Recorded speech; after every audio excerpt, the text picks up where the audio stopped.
Hey everyone, this is D, Movieman, fellow cinephile, popcorn addict, and emerging film critic, coming to you guys with reliable recaps, reviews, and reactions. So, naturally, the main focus of this channel is films, movies, and all things cinema and cinema related. However, due to current events, my regular movie-going scenario has shifted quite a bit, as you can imagine. So I just figured to really open things up along with films, I'd also incorporate, the occasional television show, just here or there, because there are a lot of really great shows out there, and I think it would be great to incorporate that on here. This week, I figured I would start with the popular and acclaimed Insecure. Shout out to Issa Rae, who is co writer, creator, and star of the show. Triple threat. Love to see that. I definitely have to say, I have missed the show. So glad that it's back. It's been about 2 years since we wrapped on season three. And Issa, in the meantime, has definitely, gone on to make her mark in film, in The Photograph and in Little. And she's just been really, maximizing her presence in Hollywood, which is great. But knowing that Insecure is kind of the thing that put her on the map and the thing that we know her most for, it's tough with that not being around. And I know for a lot of people who are used to, the it always being a yearly thing premiering in the summer, for it to be gone for not one but almost 2 summers. I know that's pretty rough. And even me, as someone who is very patient when it comes to shows and seasons and production and giving shows the time they need to come back, this was a little rough. So I'm definitely glad that the show is back, and I'm really excited to see what the season has in store.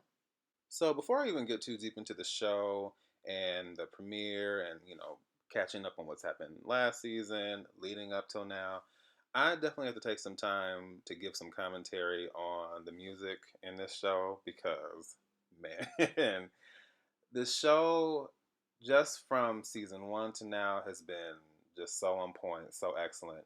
And so, first and foremost, I do have to shout out Raphael Sadiq. I have grown up listening to Raphael Sadiq in Tony, Tony, Tony. I've listened to him in Lucy Pearl. I've listened to him as a solo artist. So, to see and hear, obviously, to see and hear him lend his creative talents to this show is really awesome. Like, he's done so much music producing, he's done music composing, he's done a lot if you really look up his credits on IMDb. And so the fact that he's a part of this project, I think, is really, really awesome. And I also have to shout out Keir Lehman, who's also been in the business for a long time. He's done work with shows like CSI, many popular shows, and to have him on board as well is definitely a credit. And I have to appreciate the way in which the music really establishes a certain tone, a certain vibe for the show.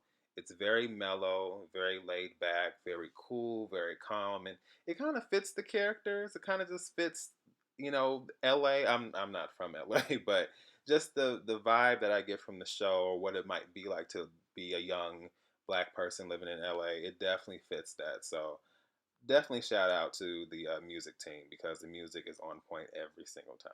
So, to rewind very briefly, the third season finale ended with Issa celebrating her 30th birthday and trying very unsuccessfully to pull off this block party. She also was trying to join the Beat Crew, which was a youth outreach program that specialized in music. Elsewhere, Molly was not really doing that well at work, causing some rifts with a couple of coworkers and trying to figure out how she's going to fix that situation. And also patching things up with Andrew, kind of recognizing, okay, I have some issues, I got to work through it, and I want to be apologetic and work through things. So it left off with them having a conversation, and Andrew actually seeming to be receptive to that. Issa also ends up meeting up with a young woman named Condola, who she had previously met at Tiffany's baby shower. And she actually meets her at a We Gotta Have It movie screening event in Inglewood. And she actually, shares some of her feelings about the block party, and they actually connect over that. And Condola actually meets with her and basically is willing to help Issa with the block party and help her work things out, networking and sponsor. Like, she's basically there to really assist her. And so things seem to really be turning around.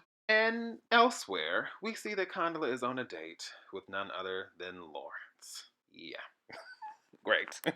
So that's where things left off last season. So season 4 opens up with some shots of LA at nighttime.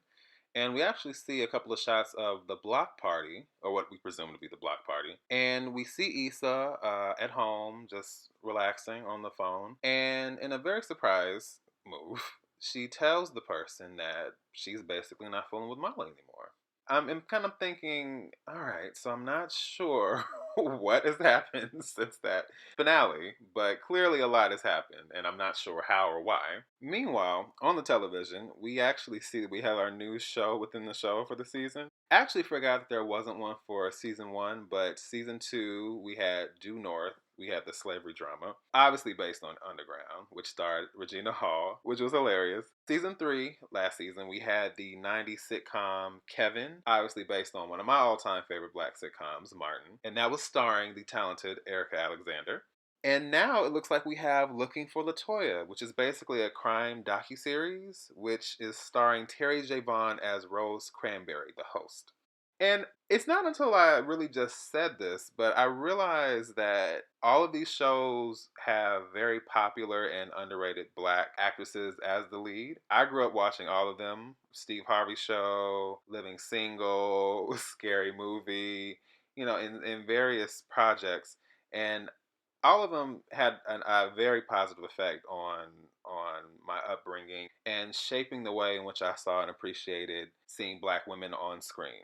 So I like that, even though it's in a very subtle way, it's like the show is kind of paying tribute to them and their talent, which is awesome. So next, we actually see that we've taken a little jump into the past, about 4 months to be exact. So apparently, I guess we're going to jump back and see like how we got to this point. In the meantime, we see Molly and Issa in much better days, having a little self-care Sunday with yoga and a special guest, Mary Jane. They are both working on themselves. Issa is focused on herself. She doesn't have a job. She doesn't have a man. But it's all good. Work is stressing Molly out, but they both agree that they're going to work on being, better friends, better people, and holding each other accountable as friends. And of course, this is shortly before Issa burns the yoga mat. Of course, it's Issa. And then we see Issa meet up with Condola, and it seems like their initial conversations have really panned out well. They are discussing their checklist for the mixer they're going to be having, and their goal is basically to lock in sponsors for the block party they're going to have. So they're going down the checklist, and you can see that they have a really good rapport. They get along really, really well, and things are really looking up. And so then Condola, gets a text.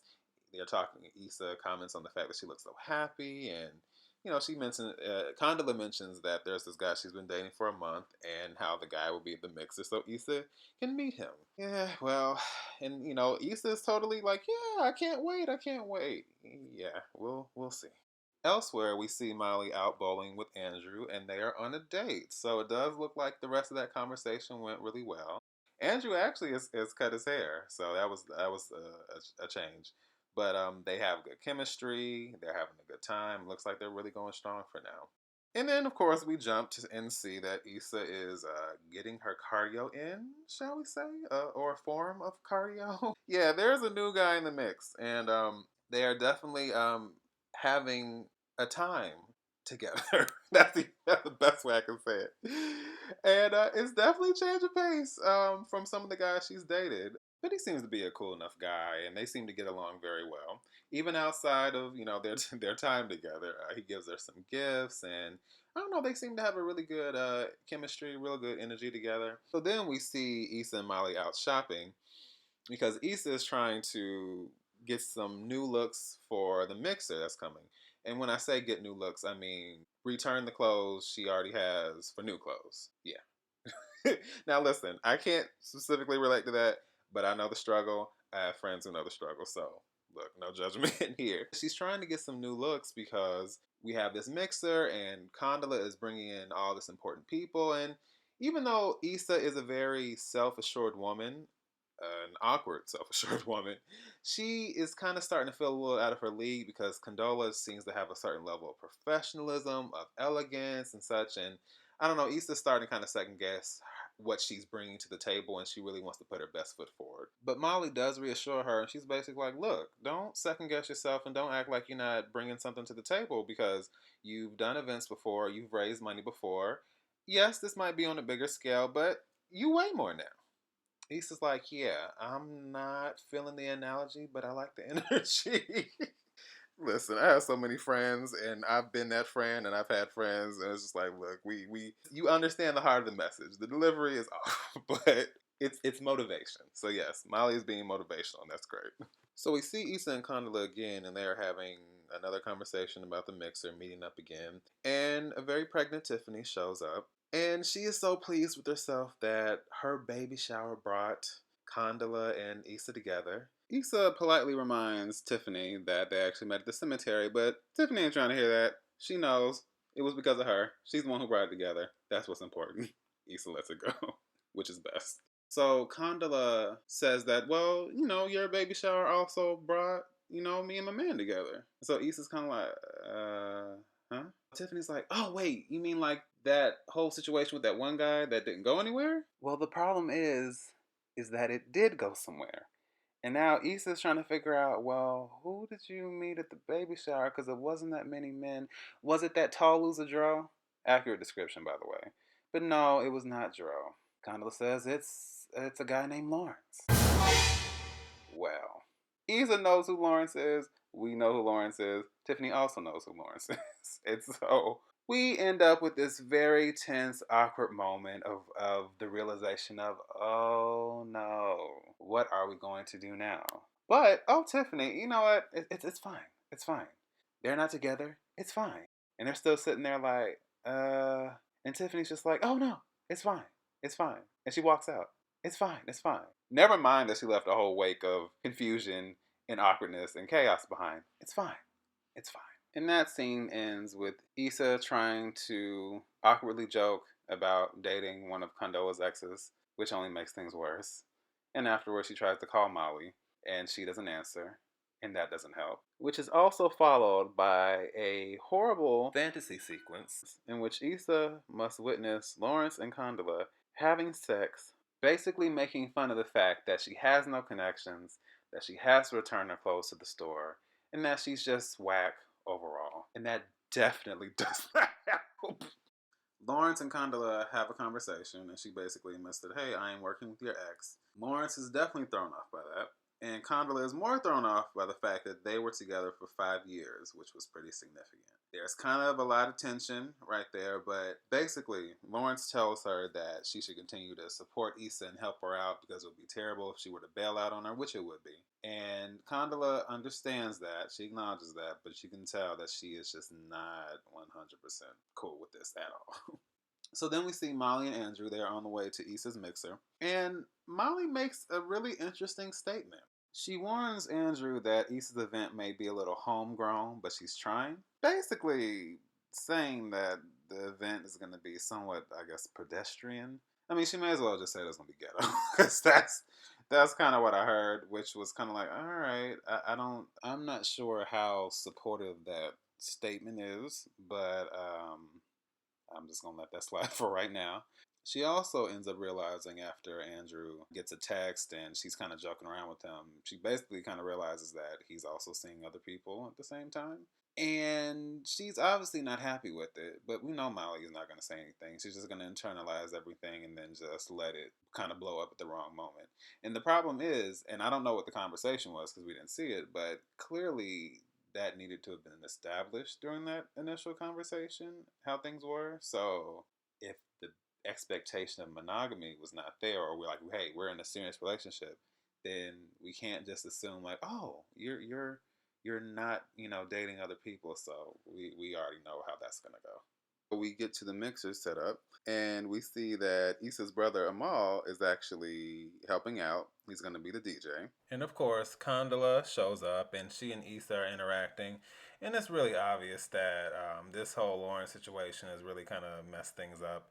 They're doing their best to kind of like tiptoe around the fact. There's no getting around that. It's uncomfortable. It's weird. It's awkward. But in the meantime, they're just going to set up and focus on the mixer. That's the best thing they can do for now. Fast forward to the mixer. Issa is obviously on pins and needles because she's wanting this whole mixer to go off without a hitch so they can get sponsors and everything works out. We have Kelly stepping in as bartender for the day. And she is definitely taking her job seriously, I think. She's being quite heavy handed with the liquor. And why? Because the stronger the libation, the bigger the donation. Which is actually probably true. However, we have a budget we need to stick to, and we can't just be pouring out all the liquor all willy nilly. Of course, without giving specifics, Issa asks Kelly about this whole ex situation, hoping to get some insight, some clarity. Kelly tells her that the last situation that she was in like that ended up with her framing the girl and her being in jail. But everything worked out because they are pen pals now. So yeah, no clear answers there, so Issa's just gonna have to deal with it. Then Issa gets a chance to speak with Cheryl from Diageo, and it's someone who has actually done business with Tiffany and Gondola before. And she's really interested in getting into this whole idea of the block party and Issa's thoughts and all of that. And they're trying to explain her, she and Condola are trying to get across the idea of what they're trying to do and the concept and the background, all of that. But they are just stumbling over each other. They're, one is talking and one is saying this and talking at the same time. It's just a mess. And Tiffany can't take it. She's like, this is like a live conference call and I am not a fan. And side note, it is crazy to hear that.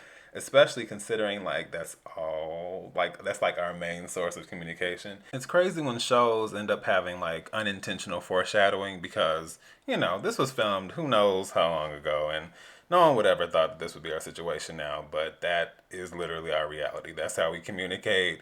That's how we have meetings. That's how people go to school. Everything is a conference call. So that's crazy. So things are kind of going awry. So they, Issa and Condola, they decide to separate and, let's really sell this idea of the block party to, the potential guests and potential sponsors and all of that. But the problem is, as Issa is trying to communicate the vision, each person is looking for something different or wanting something different, expecting something different. But instead of kind of sticking to her single solid vision of what she wants, she kind of does that people pleasing thing of, oh wait, so you wanted it to be something fun? Well, yes, it is fun. Oh, you wanted something more political? Yes, well, it'll be very political. Oh, you were looking for, statistics? Well, there'll be plenty of statistics. And it's just she's literally conforming herself to the image of what everyone wants.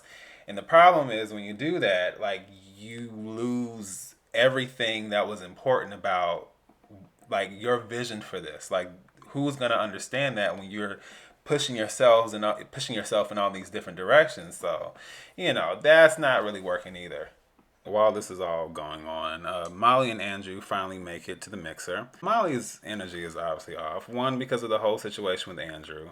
And even as she meets up with Issa and she's kind of discussing, they're talking about what's going on at the mixer.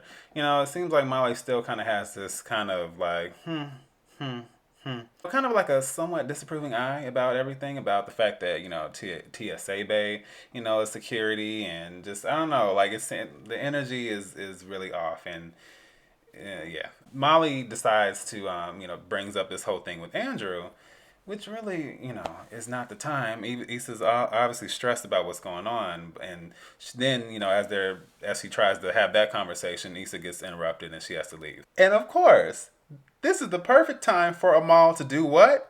And play what? My neck, my back. Ladies, pop them goodies like this. Shake your body, don't stop, Listen, My Neck, My Back is just one of those songs that as soon as that first line drops, as soon as that beat drops, people just get to run, just get to running and act a fool. If it's a gathering with a bunch of black folks, it's over. Just like Back That You Know What Up and several other songs. So so as soon as I heard it and I saw Kelly and them I'm like, why? I mean, it's funny, but this is already a mess. Like we can't go full ratch right now. Like that is not the time for this. So Issa runs up and she's just like, I'm gonna need you to ixnay on the ratchet music. Hey, what is going on here? Trina grabs the mic and she's talking about we about to have the after party. Tiffany's telling her that the porta potties are malfunctioning. People want a refund for a free event. Makes sense. And so things that just seem to be spiraling. Cheryl is leaving. Like, it looks like this is gonna, all blow up in Issa's face. So she decides to take charge and actually, gets up on stage and she starts to talk about her actual vision. And she actually starts to read off of her, note cards. And then she's like, you know what? No, it's time to like really bring this forth from the heart. And she really does. She's basically saying like, listen, there's a lot of talent here. There's a lot of, black voices that need to be heard, black businesses. Like there's so much to be celebrated in our culture and in our community. And I wanted to bring that to the forefront because that's so important, especially, and I don't know if she says this, but especially with the whole gentrification, that's actually, I think, what brought part of what inspired the idea in the first place. So she finally, brings that forth and everyone's like, oh, okay, like, and it finally makes sense. She thanks Condola for her help and her assistance, and so finally everything comes back together. So that was really, really awesome. I understand how it is. I am not a public speaker, and even just being someone who has had to be a leader in situations and not necessarily having the experience, I understand the struggle, but all you can really do is be yourself and trying to, definitely trying to push yourself. I don't know, trying to create this version of yourself that's not true to who you are is not the way. So I'm glad Issa realized that. So Issa has scored a home run. She ends up with a bunch of sponsors. She gets Cheryl, to donate, and now she has her in her corner. Everyone is supportive. Kelly and Tiffany are so happy for her. Everything is just really going well, and Issa's feeling great. Well, who's not feeling so great? Molly. And why? Because Molly can't get out of her own head and out of her own way as usual. And rather than be open and communicate with Andrew about her feelings, she just chooses to kind of push him away. So Andrew ends up going home alone, and she's just kind of there moping around the party. And Issa asks her, what's going on, and she just kind of says, "Well, I think I'm done with Andrew." And Issa's like, okay, that was, but why? You're having fun, everything's cool, and Molly does this whole thing where she's like, oh, I'm letting go of whatever, doesn't serve me. Issa catches something, and she kind of is like, wait, you really, really like this guy, don't you? Of course Molly really likes Andrew. But see, the problem is, Molly would rather internalize things and she would rather let all these feelings and all these thoughts fester and then just cut it off, kind of like a fight or flight type of thing. So she'd rather flee the situation rather than really stick in there and make it work. I'll tell you one thing, I've really gotten over being passive aggressive and internalizing feelings because it never served me. I think it was something that I became used to because of my experiences in life, being hurt at a very young age, and then feeling like I didn't have a voice. So then it kind of I ended up in all these scenarios where I should have been vocal and I should have been saying things, but I just figured it would make things worse and I didn't want things to be worse. And, so it was just this whole big ball of confusion. But one thing I know about myself and age and time and all that has taught me that if I feel something, I will say it. So if I want to be with somebody in a relationship and it's going, I don't want you to date other people, I'm going to say that. If I don't like the way you speak to me, I'm going to say that. If I don't, if there's something I don't like, or if there's something I do like, or there's something I appreciate, whatever it is, I'm going to say it. Withholding things never makes anything better. It always makes it worse. But has Molly figured that out yet? Of course not, because she's Molly. And because it's Molly, it also is no surprise that as Issa is trying to have a conversation with Molly and trying to get her to kind of be real with herself, Molly's response is to basically question why Issa would continue to work with Condola. And Issa's kind of like, look, I couldn't have done this without her. This isn't really an issue. And she's like, well, your life doesn't really have to be this messy. And, I just think that you like that. And it's like, wait. Because number one, yes, this whole situation with Lawrence and Condola and Issa is awkward, but like Issa said, it doesn't have to be. I can work through this. And what did I just say? Molly has a problem working through uncomfortable situations. So whenever it becomes a little bit tough, she's out. Issa is not that person. And for Issa, it might be awkward and might be uncomfortable, but she knows what's important. And regardless of how she feels, with the whole Condola thing, there's a bigger vision that she's trying to achieve. There's something she's working towards. So she's not. What is she supposed to do? Just like, oh, sorry, no, I don't need your help anymore, and then just be, up the river without a paddle. No, that makes no sense. So you can tell Issa's just kind of like, what? And for Molly. Given Molly's track record on this show, for Molly to be talking about mess, even if we just talk about Dro alone, no man. you have not the room, nor the space, nor the time to say anything about Issa, and then try to write it off as, I'm just keeping you accountable, girl. That's it. And you can see the pin in Issa's balloon, and she's trying to kind of oh, well, yeah, you're right. No, she's not right. But she can't fully express how she feels. So she's just kind of like, okay, I'm going to just let that go. But how many more times are we going to let that go? That was not a good look for Molly. But I'm disappointed, but I'm not surprised. Somewhere in that dome of hers, I guess Molly figures that just throwing away the situation isn't the best idea. So she actually begins to text Andrew about having a more committed, more monogamous relationship. So I'll give her that. So there's a small glimmer of hope somewhere, but I just hope that lasts, because Molly. Whew. I even thought the song they ended with was really interesting, because the song is called Tuesday Feeling, and it's by an artist or a group named Blood Orange, and the lyrics are basically, or the main part of the song is that you choose to ignore the blues, something to get in your way, but you choose to stay, you choose to stay. You choose to stay. I thought that was really interesting, because I almost think it's saying Issa, like I said, is purposely kind of keeping herself in a space that she's not fully comfortable with, but doesn't really want to rock the boat. Yeah, we'll see how that goes down the road, because something tells me that's not going to end up so well. All right, so that wraps up the premiere episode of Season 4, Episode 1, Low Key Feeling Myself. Have to say that I definitely enjoyed it. Pretty good start to the season, and with plenty more fun episodes to come, I am sure. So, until next time, this is D Movie Man signing off, and I'll see you with the movies.